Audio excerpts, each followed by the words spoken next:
Welcome to the Treehouse Football Podcast number 9. And it's still very troubling to me that we haven't decided to go full bandwagon and do a Treehouse baseball podcast and focus on the Rangers, but there's no reason why we can't, jam the two together in a little bit of a Treehouse mashup, because full disclosure, right now, not the time. What I mean is right now, when we're recording this, not the time that you are listening to it, because the time you are listening to it will be Thursday. The time that we are recording this right now is Wednesday. So we're doing a little bit of a podcast time travel here. But full disclosure, since we're recording on Wednesday, it's very possible that when you listen to this on Thursday, the Rangers might be World Series champions. Yeah.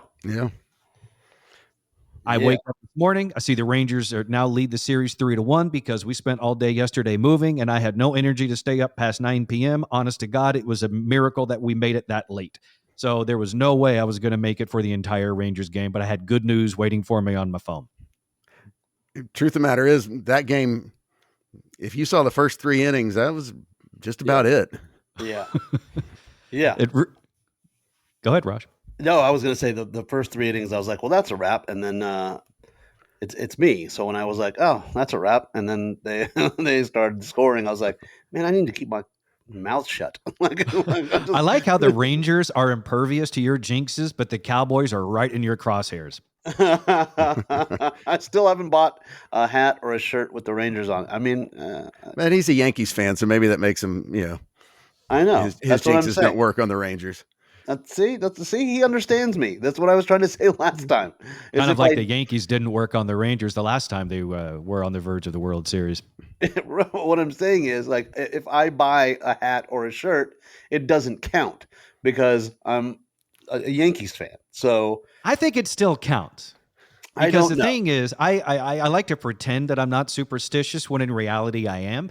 But I don't go out of my way to do superstitious things. I just don't do anything to mess with the current state of affairs. So I don't do anything to test it, which in effect is superstitious. But it's not like I go around before every Cowboys game or Rangers game and say, okay, I have to have 4 toe touches on a doorknob before the game to make sure that everything goes well. I just don't change anything.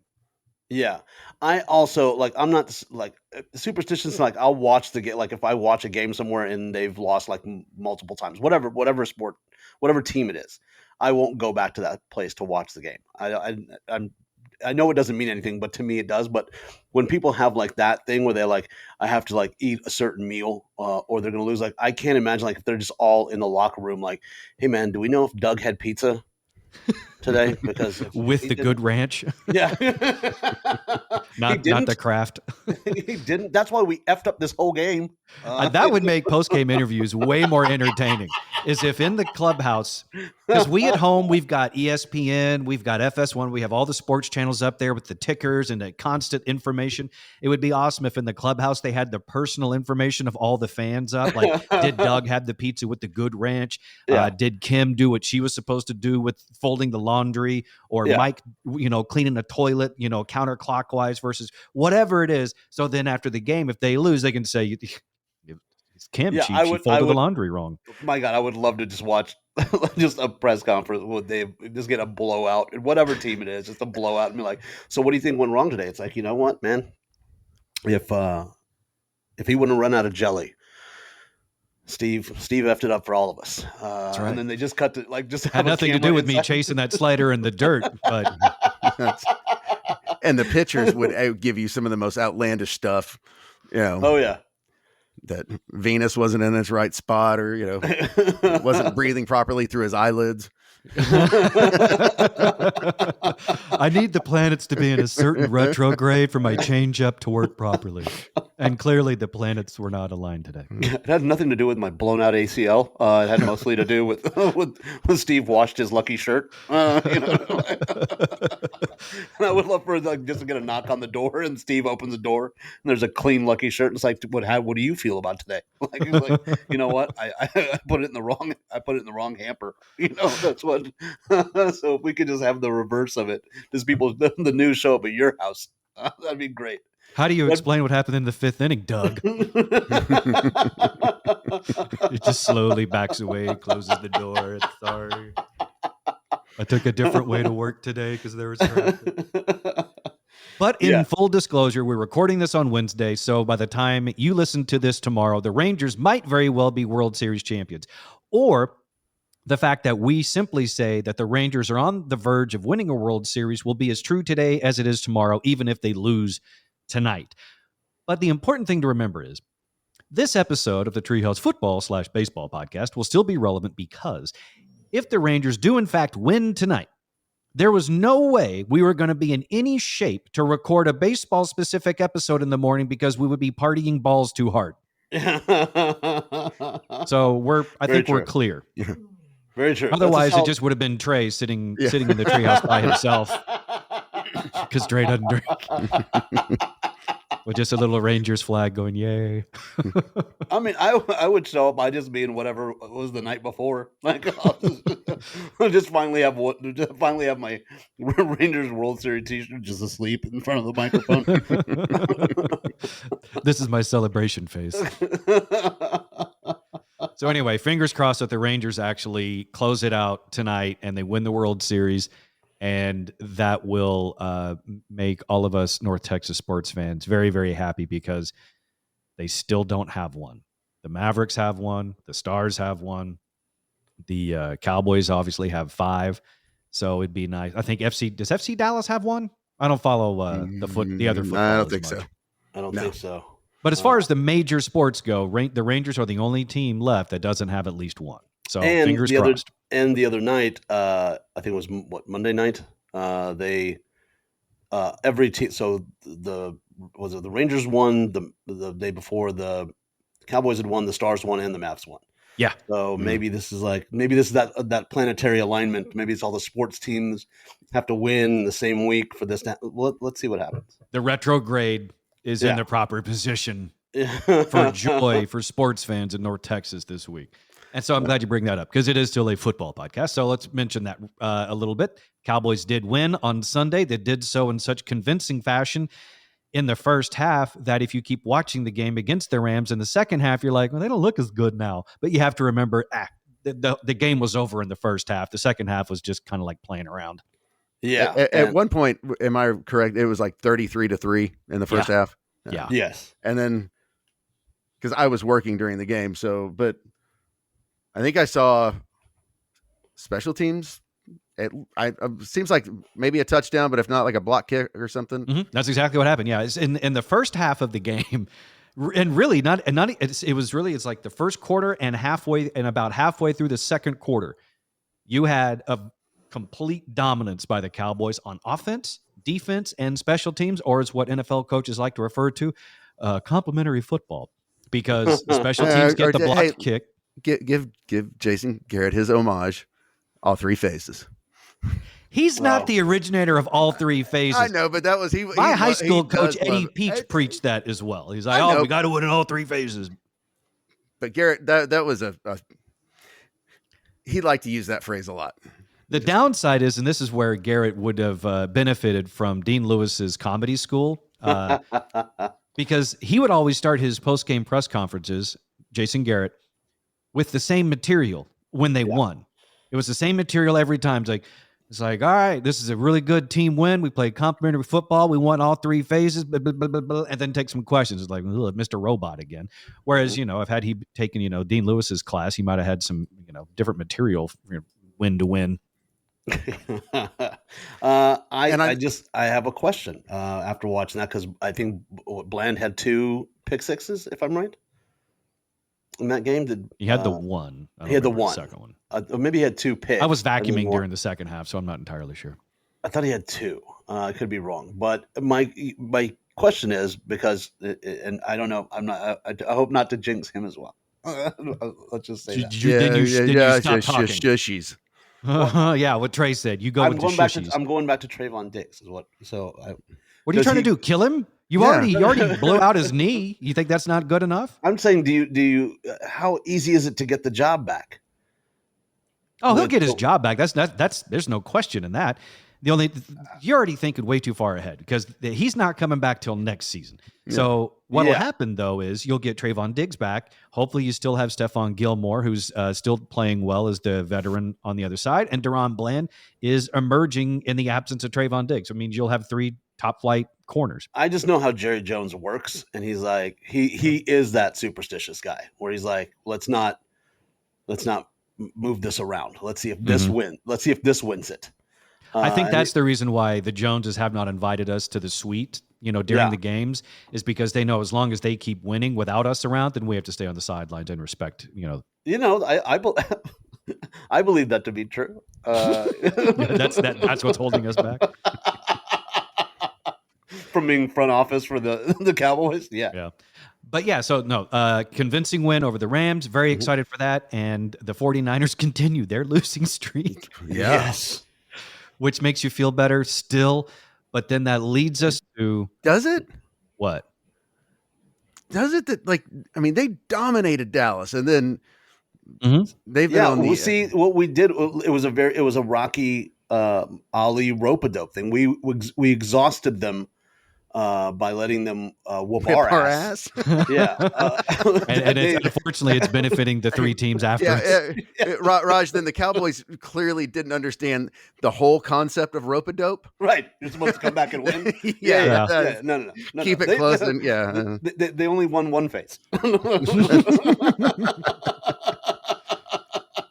Look, Trey, I agree with you. I don't feel good yet about the Cowboys because it's still the Cowboys. And until they can actually at least get to a title game, if not the Super Bowl, then I'm not going to be convinced that they're actually good. What I'm saying is I feel better about them than what I did after the game against the 49ers. I just, on the broader, bigger picture of the NFL, none of it makes any sense to me. Like I said, the Eagles are the one team, they're consistently good. I watched the Kansas City Denver game. Denver has looked like a just dumpster fire, and then all of a sudden they come out there and they whip Kansas City's ass. Yeah, but they also didn't really cover the fact that Mahomes was battling the flu up until an hour before the game, and he had 103 fever. Yeah, but I'll take Mahomes at 50% over Russell Wilson and the Broncos. Half of me and my and it's a KC defense that I was shocked at actually. And my girlfriend said the same thing. Like half of Mahomes looked like, and I think that's why they were in red pants. Is half of him look like, man, please don't let me just erupt in my pants for the flu. It's like, because his face looked like every time he was stepping out on the field, like it could be now. like he just had that. Were they wearing white pants in that game? I don't remember. No, they were. I'm positive it was on purpose. They're like, put the red. Was the color on. Rush stuff? Okay. Because I was watching the game, but I don't recall the color pants they were wearing. You're right. Like I mean, at that point, like if you're one of the main players, if you are a Patrick Mahomes or a Travis Kelce, a Dak Prescott. Of course, the Cowboys' default is not white; it's silver. But if you're one of those teams that white pants are your default uniform, and you have an upset tummy, and there's a possibility you might be sphinxing at halftime, or worse yet, in the middle of the first quarter, then I think it makes sense to have an alternate brown jersey just in case. Because every time he stepped out on the field, his face was like, "Please, not on TV." Like that's what it said. Like, don't. Trey, did that ever happen to you in your football playing or any of your sports playing days where you had an upset tummy and something squirted and you were happy that you were wearing dark pants, or is it just me?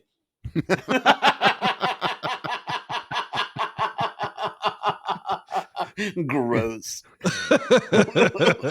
The flag football game last week didn't go well. I always got the craps before the game. No, mine was, I guess I was sick or whatever it was. I think it was JV. So I think it was sophomore year of high school, JV. And lucky for us, our default pants were navy. Okay. But I did have a little bit of an upset tummy, and something happened on a play, and and I was walking back to the huddle and felt a little squishier than I did walking to the line of scrimmage before the play, and I was like, "Oh boy." What does one do? I hate to use the term push through it, but do you go to the huddle and be like, "Hey guys, You know what, Raj, as an athlete, and the coaches preach this all the time, whether it's high school, college, or professional, you have to battle through adversity." And you do have to push through, and then at halftime you go to the potty after you've checked with the training staff to see if there are any other navy pants somewhere that you can wear. That's when the color announcer was like, "I guess he's feeling better. He's got yellow pants on now." He's the only one. That's the weirdest thing. The important thing is, though, not so much my mishaps on the field as a junior varsity football player, but more so that leads us into a natural segue to discuss the tush push and the Eagles game coming up.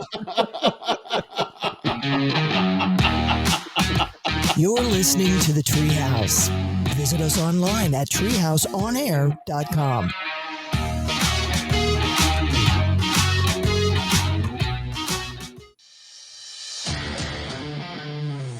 You're in the Treehouse.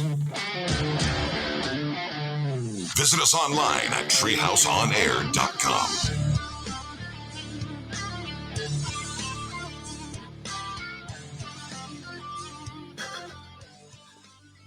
The old number 2. I wonder, is that what they have to say when they call the play in the huddle? Did we mention this before with the Eagles and their tush push? Like the play call in the huddle, it has to be on 2. Like, has anyone done the actual tape study on that to where they see the tush push is always on 2? Because that'd be very fitting. Yeah, they would do. It's the NFL, so they're going to do something goofy like that, where like on 2, and then you'd hate to be the one that jumps on 1. I'm like, my bad, You're cut.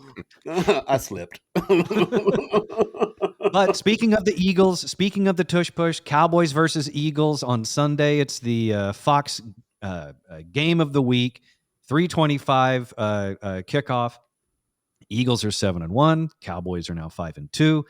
The Eagles have stayed consistent at the top, of not only the NFC but the NFL. The Cowboys looked good and then sucked, and then they look good again, which is pretty much status quo for the Cowboys. So we really don't know what kind of a game we're going to get, but we do know that it's in Philly, and I believe this is the first actual time that it's Dak Prescott against Jalen Hurts, because last year, right, it was the backups trading in those 2 games. You had Dak Prescott versus Gardner Minshew, and then the other game, it was Cooper Rush and Jalen Hurts. So we actually get Dak versus Jalen this week. Okay, and this is just going to what Trey. I mean, and Trey, you were right. Their defense is just. I mean, it's impressive. Philly is an impressive defensive team to watch. Like, so it will be. I won't say a blowout, but it'll be. I still think the Cowboys pull it off because I'm optimistic. But let's see. I don't know what you know what I mean. I don't know. Did you see Trey's face when you said that, Raj? I know. Do you see Trey's face now? He's got like, I didn't know Trey's eyebrow could go that high. Yeah. I'm just saying. I don't know. It's gonna be a tough game, but I will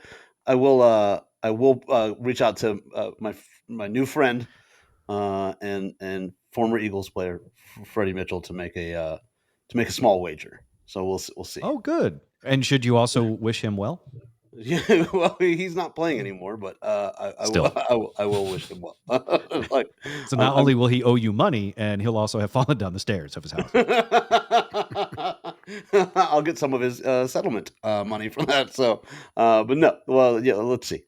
So, one Trey, thing- I will follow the cue of your raised eyebrow. I see it. You don't think as optimistically about this game as Raj does as a Cowboys fan. I want to, and I will say this: the one thing the Cowboys have been doing the last couple of weeks, and I don't know if it's planned or what, but is just the threat of Dak running seems to give their offense another dimension that helps. Mhm. And I like that because look at Jalen Hurts. That's one of the things that's big with him. Yep. And it will obviously be a very good litmus test for the Cowboys of where do they stack up. I mean, if it's a close game, even if they lose, I'll say, all right, they're for real. Yeah. It's interesting also because if you go back and look at the scores of the Cowboys' 7 games, I think they were all blowouts one way or the other, except for the Cardinals game. And that one wasn't even that close. But the Cardinals game was the closest game the Cowboys have played all year. Because when you go back and look, I think I had it pulled up earlier. When you look at the scores, they've been blowouts. So you've got week 1, Cowboys beat the Giants 40-0. The next week, they beat the Jets 30-10. Lose to the Cardinals 28-16. That's a 12-point loss. In the NFL, that's not quite a blowout, but that's a solid victory when you get double digits in the NFL. Then they beat the Patriots 38-3. Lose to the 49ers 42-10. And I'm sorry, there is another exception, the Chargers game. That was their actual close game this year, 20-17. So they don't have a whole lot of close games so far this year. That's where I think it's going to be an interesting test, like you're saying, Trey, against the Eagles. Because I think this will be a close game. And I don't have a lot of faith in Dak. If it is close at the end of the game, I don't have a lot of faith in Dak to make really good decisions. Wow. Okay. That's one of those. I wonder how their 2-minute drill works, because in the offseason and in spring training, we heard that Dak has full command of the offense, and I'm not sure if he's got quite the Peyton Manning level to where he can call his own plays outright. I know he's got the ability to audible, but I don't know if Mike McCarthy in his headset during a 2-minute drill is saying, you just go play. Like, you just call your own. I don't know if it's that or he's calling stuff and then he can check out. I'm not sure what their setup is. I'd be curious to know that because I do know that even in the blowout portion of the Rams game, they still win a little hurry up or a little up tempo, at least no huddle, and then they let Dak read the situation and call the plays. And probably my with Dak is they're still there. It's not like they're great in the red zone, and so then you multiply that with the game's on the line in the fourth quarter, and I have a lot of doubts. And that in that case, this is one of those games I hope that they have the opportunity to put your doubts to bed. I hope it's a close game. I hope it's an exciting game. And I hope that it's one of those where the Cowboys and Dak have the ball with 2 minutes left to go the length of the field and have one of those, statement wins, not just for the season, but for Dak as a quarterback. And some good clock man. If they are in that situation, some good clock management. Don't leave them enough time to come back. Trey, your entitlement is showing. You are asking for way too much. If the Cowboys have the ball in their hands with 2 minutes to go to try to beat the Eagles, Dak's going to have to do it in spite of McCarthy's clock management. Yeah. That's where they need to be like, where Dak has to tell Mike, no, I'm running the clock. I don't trust you. No one trusts you with any clocks. Everyone, if you're wearing a watch, put it away. Don't let Mike McCarthy see it because he'll ruin it. Trey's got blue and white privilege.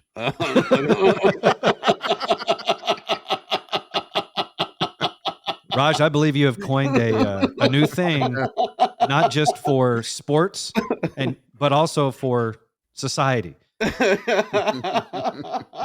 Because white privilege is a thing. Uh-huh. And as a Cowboys fan, so is blue privilege. Don't even get started on the orange privilege. Oh, you're talking about Longhorns. Okay. Yeah. I didn't know if you were going 70s Buccaneers or you're talking about the Astros who have plenty of orange privilege. Or theirs is more of trash can privilege, I guess. That's when you find out like he's secretly an Orioles fan. You're like, what the hell happened? Cowboys, Eagles, Sunday, America's Game of the Week on Fox. We finally get to see possibly the tush push in person without having to sift through all those awkward internet search results. Yeah, what if they find a way to stop it? What if the Cowboys are the plug to the tush push? I know how they can do that. It's called queso.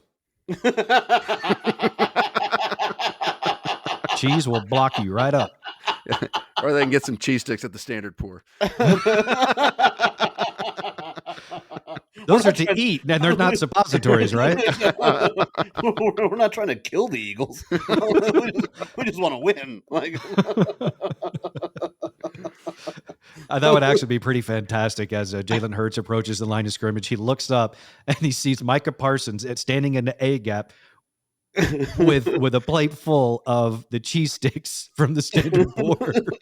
Like, here you go. Like, and then they come back from the second play. The plate's just empty, and the Eagles look in pain. Turns out the entire offensive line is lactose intolerant. Which is fantastic when your city's dish is known as the cheesesteak. It's no longer the city of brotherly love, but the city of irony. Yeah. That would be pretty fantastic, though, in the team meetings at the Star in Frisco.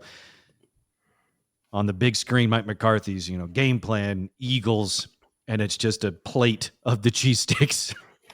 It's like, this is how we're going to beat the Eagles this week. Is it playing? Well, it goes back to that. Is it playing all three phases?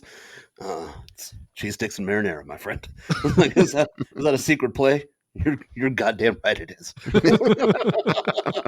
And then it's when you and I are watching the game, like, what's Trey doing there?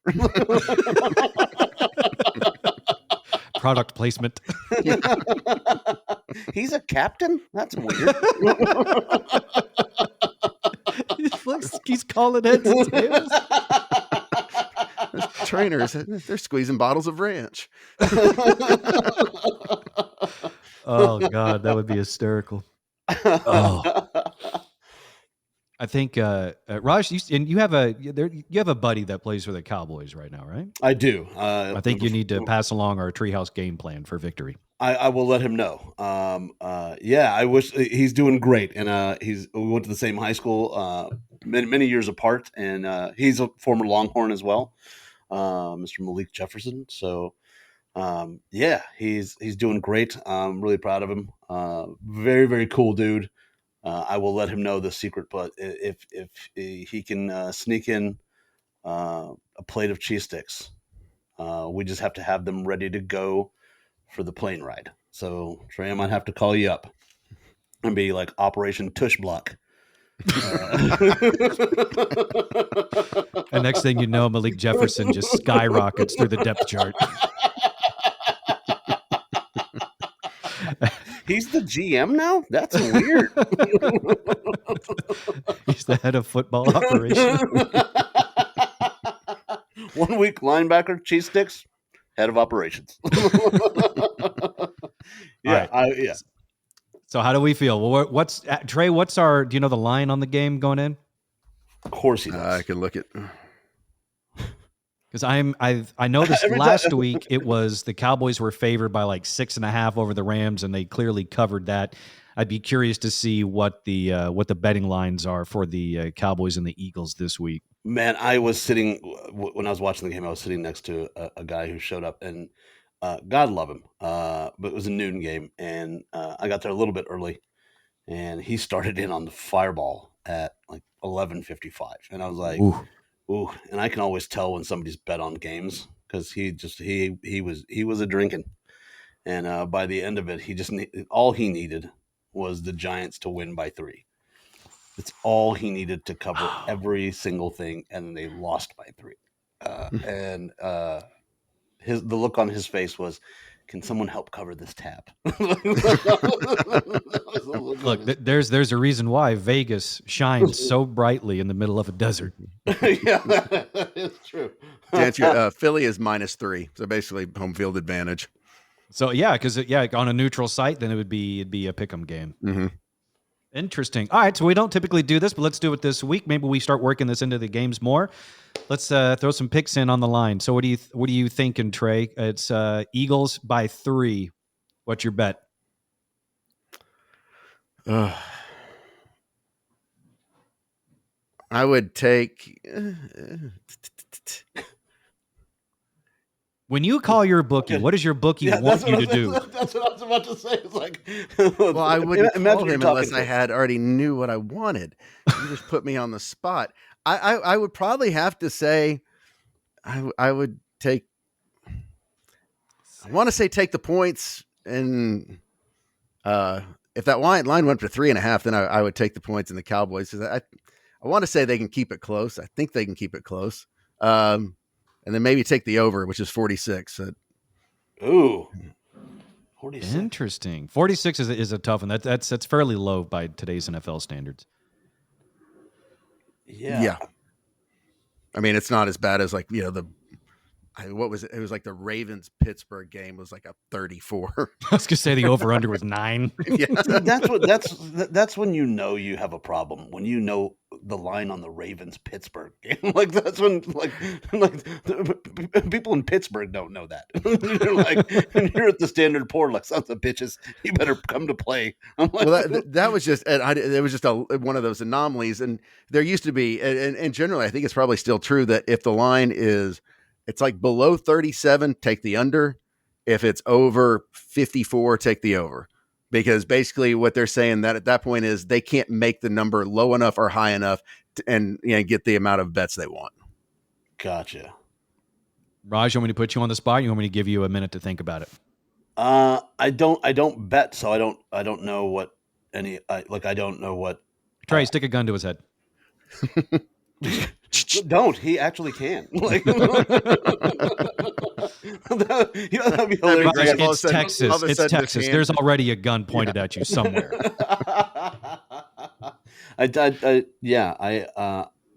Would you say take the under? No, take the over. Is that what you said?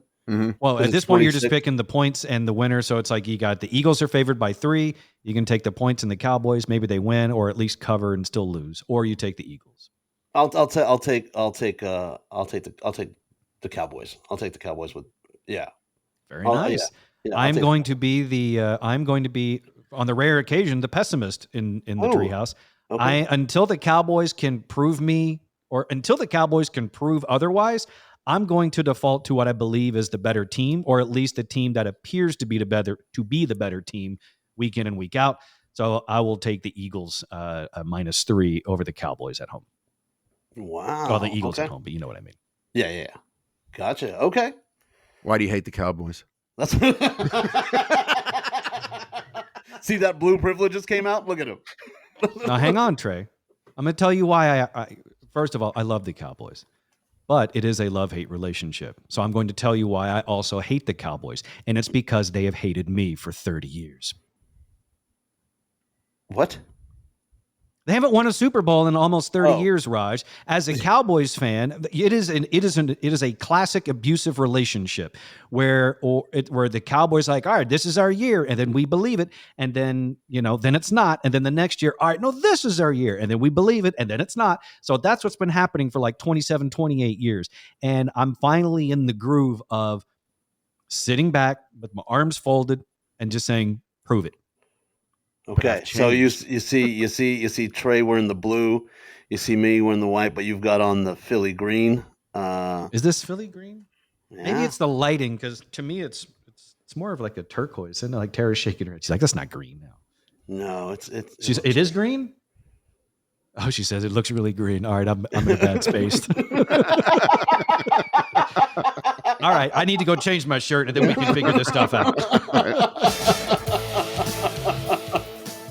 I will not be wearing this shirt on Sunday. Okay. Sure. Yeah. How would we know? I'll take a photo. Hold up a newspaper too while you're doing it. Yeah, because I could. Thanks for hanging out with us in the Treehouse for this football podcast. We will see you tomorrow Friday. See, this is what happens when you record on different days and you're in between homes, is you forget what day you post things versus record them. The next episode of the Treehouse will be the Friday podcast, so keep an eye out for that. And in case you have not listened to it yet, go listen to the Treehouse Halloween Special 2023 Jowls. I think there's some good stuff in there. If you have not heard it yet, just scroll down in the list. It's there. We'll see you next time in the Treehouse. Yeah.